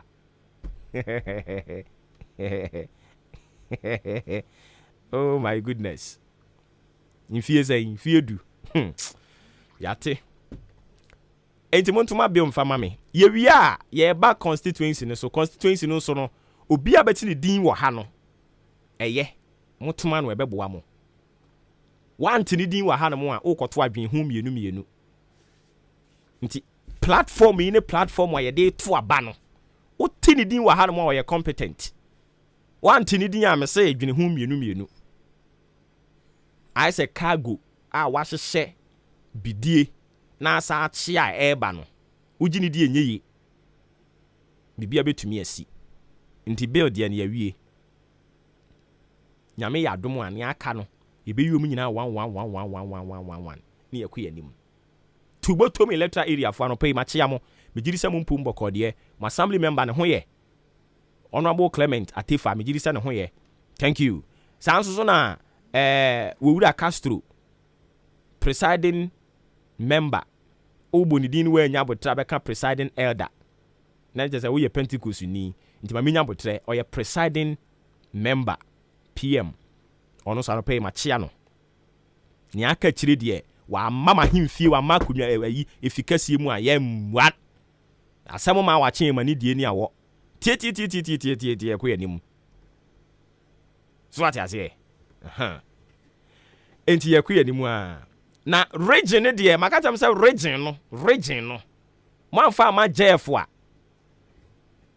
ɛne ɛto gye mo a ɛkyire yɛbɛka ho asɛm tale ma menwom na afei me ma mo kwan na mo mmra The country where I come from, the truth is an irony. Just like animal farm, justice mean inequity. So who go say the truth? Who go say the truth? Christian can say silence. Islamic leaders silence. Kings and queens silence. Traditional leaders silence. So who go say the truth? Me pacho ba wo ba no re no meka no kra mfre. Because wo ba na obeye de kwa anwan ya meyi wa firi so. Bra beka no kra. Mo atwa nkontom pache. Ani se wo ba beka no kra dia ye mo opani ne kwan ne won kasa na mo mra beka no kra no. Fellow citizens, I ask you to be citizens. Citizens, not spectators. Citizens, not subjects. Responsible citizens. building your communities and our nation. Let us work until the work is done. Me ba cho di ni baby akase free. Hello. Yes, madam. Ebi yenti o. Ami chia wa no pay. O boy adwuma. Nsencho fo adwuma na no ana wo ye no. Oso ana bo adwuma. Ina finfin se ya wanye ni ebi ya no wa bonachi. Eno ano no ne ye kwa yanim. Mami chia ne sahia ble obacha ma shepo NDC mu. E wa Eastern region. Onabo alaji isa NDC zongo kokos. Ni chia ofa yo jine mu dendende. Wonto aba ne ma no na ni chia ye chama bibi moru. E wa kwetia NDC chairman papa ene Misokoyu ye MP ba akope. Me ko ma asem so a no kure no eye ba akope. No kure ye ba akope so nso obo man pedi ni voice. Se bibi nkoyi a ye nkasa. Adenchi na ni petre na adwen no kasa. Efi ato atete. Me bi so ye wo soja membu ana. Obi a onu na kire na adwen se ilevi atitu mu a meyeku. E wo mu se ku no waka ye wo Ghana ha. IGP me man edwuma ye Canada Japan ye wo Ghana hansambe na wanka I declare war today who Kenya fade boniti wo igbenya fade boniti ye ni Ghana ha na Canada Japan na ebi dia honorable Canada Japan ke kan na ye na me kan anya enti adenti no so repeat ye na me kan say dia no mo de ye no omo che ni tu mu ana Canada Japan wa nsentro di kwa di picture beto TV so do tia na mo mbo no ma se se mo shitu no mo ye nsentro eba ne sa ne nsentro fo penifo no kwa edi mo animu no ana so all come on some mamo na ekwesi he che for nsentro fo a ye first Canada Japan ye judges for akwesi hu ye ma peni John Dramani mama penso check Captain Smart Sambe na wan kan o ye MPP ni o ma chi na ntumo adan na sesia o mampani na na do wo senyo man ko ya yanka sesia taxes a wajeje besia wa bobo ufanya reye ende wo begu nnuma wo se 1 district 1 factory ufa mbaye enda tutu bosom ilevi obi nko brenye na eduma na do sa ko show obi bosom na saga na for say ye duba ya bone no mo se wa ye eduma na wa ye free education o ye tena o ye free education nya ni sika o ye da se o fa ko nya ne so oboko na ga na ye nya sunwe ni ya tete wo mo tete wo mo eni o ma boboba se wa himfo oga na o ma ka o manu atu ya wa sofo oga na o ma ka o manu atu ebi ma ye na se na obi nso nto asu bi o na ka o manu atu aben ye da se bebre mpacho odi ni bebe ka se free obo yes boss obo de wa hu ma me ngi sa obo yes boss se uti krum na se okuro no ensuo ni ho toilet ni ho funeral ground ni ho hospital krampo no I said, I'm not a much then we market in ho network in ho. That's a youth in a car or boy at your mutum. And that's Uti Krum. Nase or pipe on Koi, Naso be fair radio, so Naso can and also yet in the quiet fee. And now fire no is unpredicted. Now, because I mean, who said them? I almost said a message in about Uncle Point, papa. Ejano and sisa and then dear okay 95 plus 10 years I'll be doing AHENKAN FM. Amen. Keep the fire burning. Me da si bebre me pa che odi ni be ka se free. Oba Jadan Sudu ka so fit to boto. Eja yenko. Oba eduma na we and am sure why.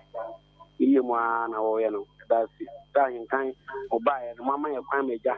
Na ye nsu tumi ka ya den. Awo kwan paso.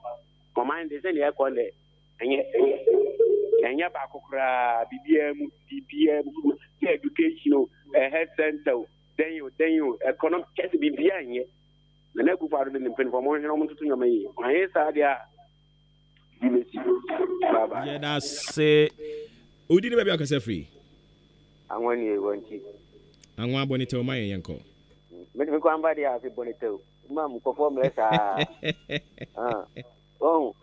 asem na o kan toilet o the toilet ni kruma o eya werefo na e mobbo na kru anwa yes ye tie wa na wawie na ye kruma ye ni public toilet o asem ma wa ha ye ni toilet o am say eya ka fiet mi ba kruma am say o ho buba o ba bia akọ ayi ni hu ya wonya ba bi so who mati second the police station na say me say almost say aka first week of February amba bibia no so first week kekem ya da so to hu he so menye no menye hu bibi me na de ko so kuro ma na nye yeah that's see bebre pa cho di ni bia akasa free pa cho me da jo abra ko a mi se jade me pa cho yin o amanga adwen amedwen asi na anta na wa enu po de mi hu ka me pa cho yentie o adaroma Yankopon on shira wate amen koso anaka me tawachi yehu Yankopon so tawachi obi biara ni ho betumi asole etia o hona so ne ho nsem yehu a onka ho amen emo me yene medi yo me ba baji dia hia soboti no on soboti ni me mai yate but o che dia de be ya doye wa ha yate da si bebre okay we ba cho so betu bi abamu bi 0201 944 485 0201 944 485 and a 0554 820 910 me ba cho udini be bi akase free. Hello. Yes madam. Obuoba, good morning. Morning o ma me se wani Tintumlum. Yentie we. Obuoba, na mi chira obedre wa. Kada wa se na ma se wa boy empini edin. Kama kwa ne nkoso no na ya ka na omubu afu ba na ya wo se na nyonyam. Da se kwa adwuma ye fo bu kwa ne so ye adwuma ne bibi. Oh, enti e se wo no anka se nyonyam. On se ne no mo ye papa no so wo ka. Enti no Would I have a yamin slam 9 for the bonfire ya said to my phone more beer free water. The beer, Monstra Horanche. Then you could be a baba come who be answering any papa to someone. Yami was shram be brave. No fear, Mupeni or dear Henkan. Yamin shram. Amen. Yamin shra on so papa. My catcher say, Bay 4 pe and in a new sadie. Uhu ade a papa ka a bonnet ka.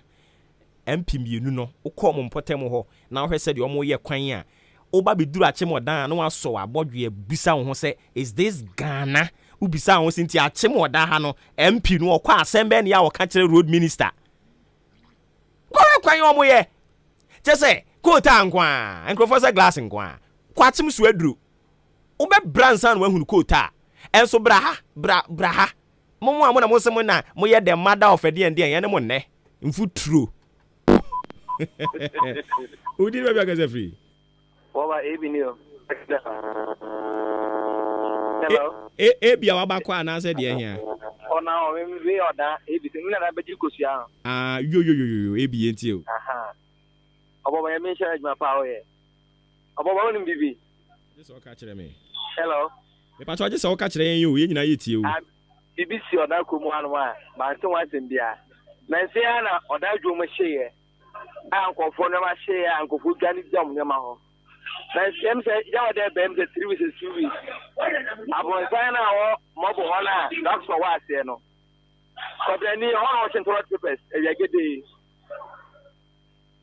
ho no chin toilet papers wo boba abon sai no so ana ankofo gani jam ne ma se e dum ho hye 5 is supposed to be ka ba 5 again that's the good chin toilet papers. Nia wo kan de yentumi en substantiate wa ha o allergy aniti yankoso ani ahwehwemu ai ahwehwemu na mutini ntum yate yeda se yenchi ni pantum posifo adwuma no 0201944485 0554820910 me pa cho udini be ba kase free wentumi anyina so nkrofo e ba so do so pa nti oba na obete hwe anu akwasan ba biom 0201944485 who would say the truth udini ba bi akasa free Obuoba Moachi majo so me de hye udini ba bi akasa free me kasa free atimoda otra the free bibi busompem eja yinti o yo Obuoba anopede wa kama kuma so asema amam bisanze nyawo kanu nyina wo se kan benkum nifa twa sa na ese we program bisanze yese papa muka fere nanso de ahotoba nti na wo ye ne de ma obi enye den ehuhu na emo emo emo ma waduma na wo ye no idoku no se ne awo kan wo fifi mu na hu se no krenko ade a patuga na ye so yenti enye den enka hu nsem se ne be ya da bua ye nyina esanse ne ye nyina ye dia enye ba akofo dia sebe ye de ko promoting de epide ni akosio wa o ti we nso mmiri bebedu a obefini akotena hobi nti no ne awo o ye ne de eye na menka ho o israel na mo mame mintia me incoming organizer Oba constituency BB Bernard Boche ani your friends Ampabis ono so Oba constituency chairman Radin come non fa ombra bye bye yeda se bebre nti campaign na ahase ye no nyame yadom ho a echina ye hwe ni bu se ye ne NPP womo constituency secretary no ebetwetwe nkomo na fi odi ya go through some of womo hwehye ya womo de babeto aba na ntimi pacho echina eye wukua da make a date with us na etimi tie nia ekoso ewo eye empotemo ha batwo ne se ne tie womo eko for branch womo a eko for electoral area coordinator ne ekeka ho no yebedi ni nyina mu enkomo ne ntia na wahye ne so de mame ochina we will have that conversation live on your family favorite radio station. Still, ye bisa say who go say the truth. The country where I come from, the truth is irony. Just like animal farm, justice mean inequity. So who go say the Obi abaso obeka no kre no. Me pa chodi ni bebe ka say free. From na so ka say flat no. Eja na ahie nti o. Aboba me de ne adesage am de se asenu na nanum achankunya. Ne wetsafa na nanum ntwenti na ase me kan bi afa. Aboba yesre. Isi asenu ye hu se ye kwa taa na se ye kwa adwo. Aboba num se ne da ma dem nyanku bi nyam ni din komo se oni kona na bi ntia na bi sanse na okwa so woni pa so masi afa. Aboba yesre e de ohawo ba. Yemu bi yawe asene ni enum se na asene fitie. Se nyame adom asene ko nkan ye fa ne ntuma pefra empinifo se ni a food you apa ni pia no asene food you apa yesre ni omu ye bia be yi no omu nye na nyame nkoyi na asene nkoso emfa ne ntuma fa infra na ye ye tinu nti onya su be mi se mi hu kura enipa ni mu a wo hen ewo kroni enso be kokko bi na nipa wo mu a ohin eni kunu we tire say nipa na ekonu nti ena ohin ho nti yesre na nanom no ye bie be yi a koyi mu badwe no omunye na ye hu se ye kɔ ha sundom ye kɔ se kɔ so oboba me da waso nyame nya dwuma yenso ye da se bebre but who go tell the truth Obi so abaso obeka no kre no me ba cho wudi ni be be kase free.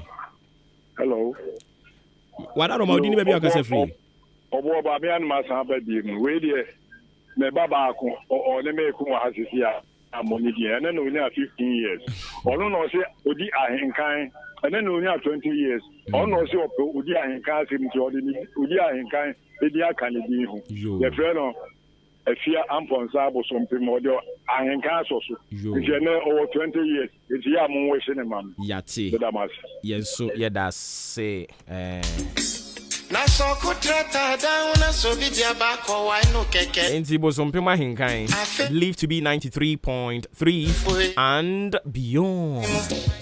Hanya safwe muayini Omwada ukutrofo nyina dalema.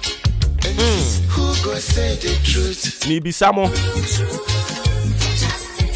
Abaya di bo techino yedi bi bebo nyande bi kachisa udi oma opipinuma udi oma never shine preference but who go tell the truth? TUC silence even journalists so then who say the truth? Obi asani message say Obuoba ngami onhira opa na oso wonte ase se NDC fo ne ba ye de omo ba radio so nanka nkrofobia nko mbeji na chire hoko de akọ mba bi omoma ye nte hwe na mse me aha me in charge of political programming sene ne ma hodo wa hai wo ye hwan wo de ba ye ba betina radio so adwam ye sesa ahwene etempa ni mu ebi nyira obi ehunu ne tuam enka NDC fo ne de ba nanka ye no mo akwahye achire ho na ya agene ko de da bi ye ba be ye ne haya ye se ba bi ye bopo no hwa na ye sane no so ati ase enti omo de ba ha no mu yi ya bo hu dawura ma obi ahunu se NDC fo wa achim odan constituency endra no omo organizer omo se ye friend no Newton odi wo omo anim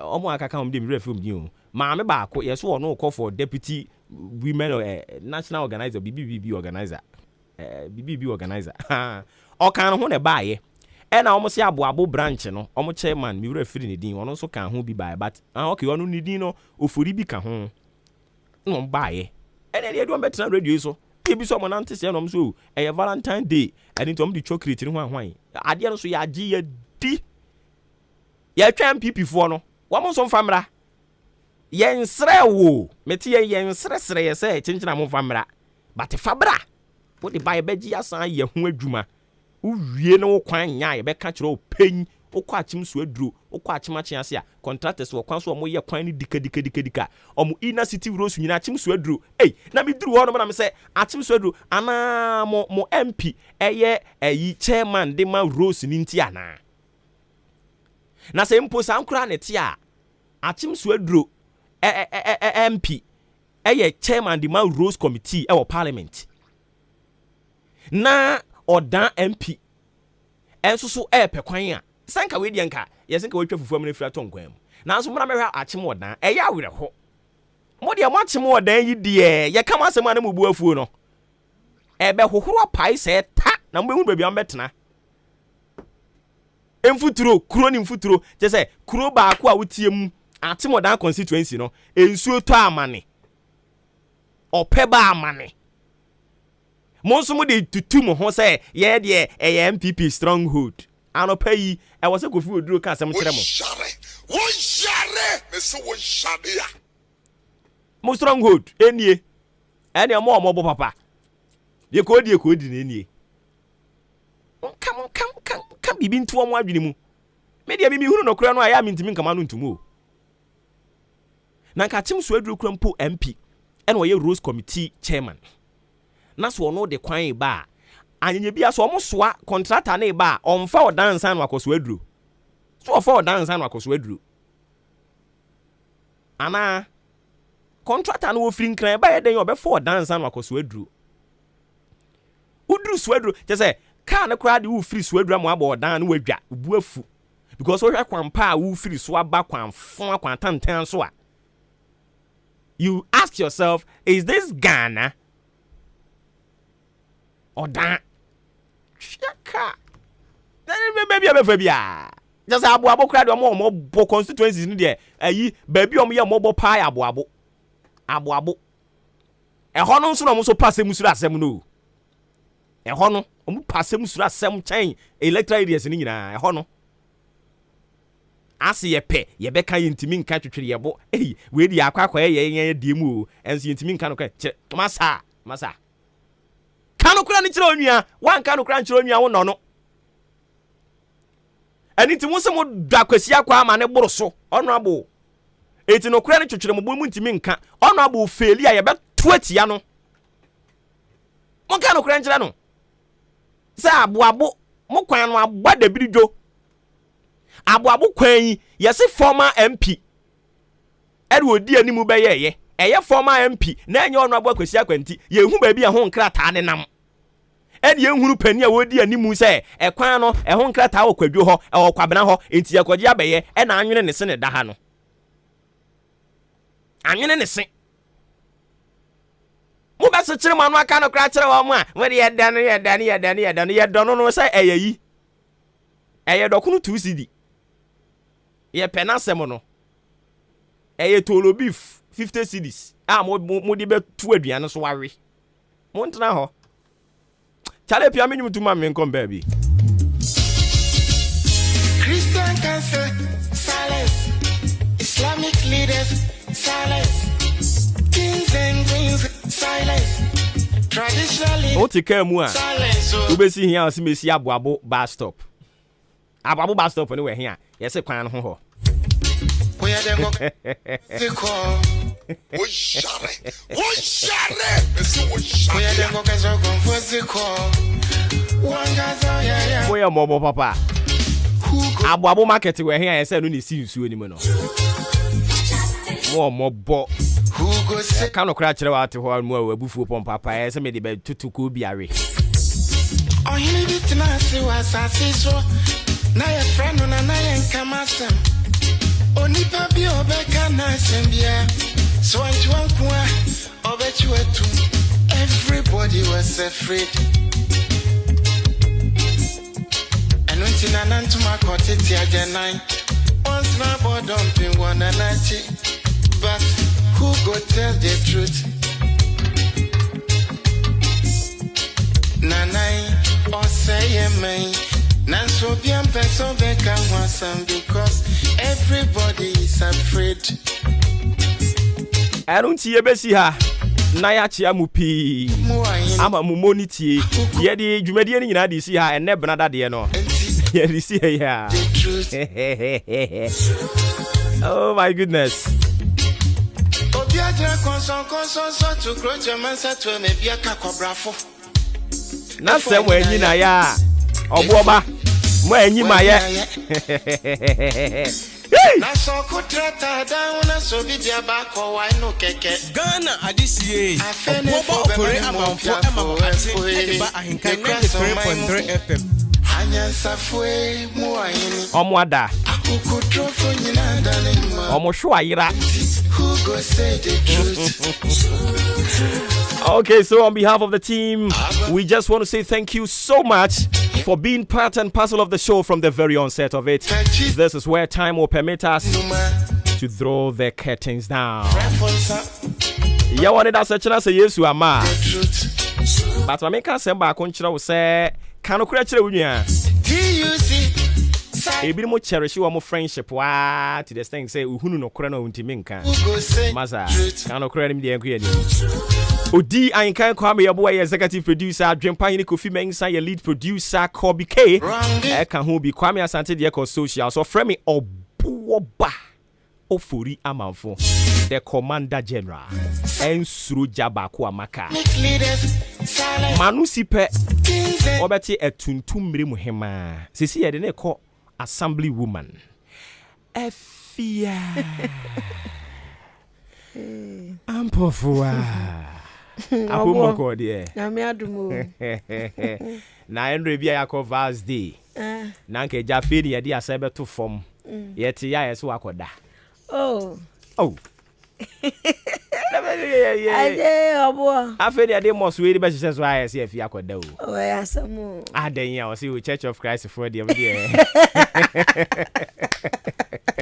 Church of Christ for the ni musanti aja eti enwum kakra na o pra wo nsem kra wasa Saja yese yakai ade na nkan ya nipadu ya nkan ya honte e ya fi hwehwe yi enkwada yi so mo hwehwe na gya mo no wasa kakra ya hwehwe fi e fast abuja edi si ya no mo de koyie fra boy abaso de ankoyie hwe adwen si so to air is human to forgive is divine hwe ho so yie wo hwe ho so yie ni Yesu ba mu a utumi enyini che efia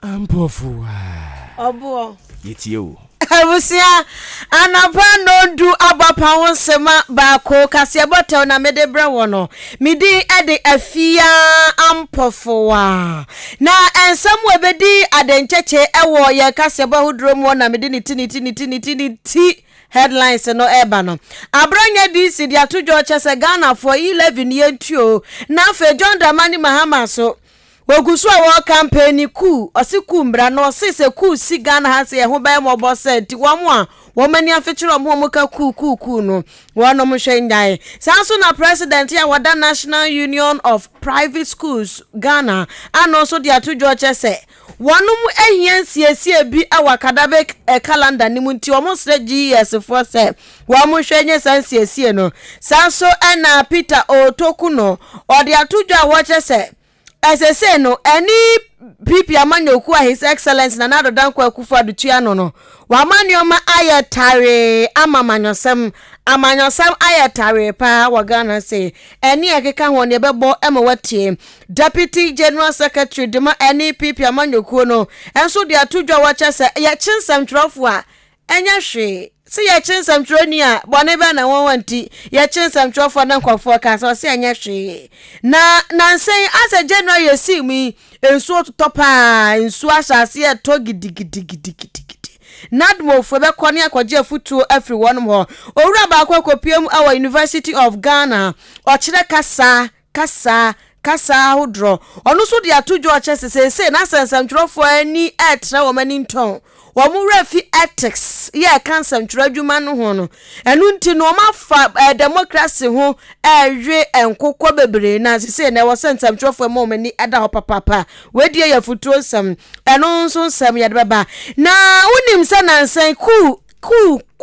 ya de bia ase edosun too much wo beti we se kumra se Ghana ya dendodo nti kumra yani opani bia ku Rollins ku na brasu ku no otiase odi nani ku otwura wisi ahune santamo ehu bi ba twetwe nkomo na ya hwe hunu se ku no ede anase enyo enti ya kase ebomu ono ede papa nti ya na watie bi pram to bread ye ene enumre no nsia kase bo ya na watie bi na bibia dadadin medi ede afia ampofowa kwabna kosti obejinadwa medase Ghana Kuafue, Adama West Africa, Emma Adwuma, Adama West Africa.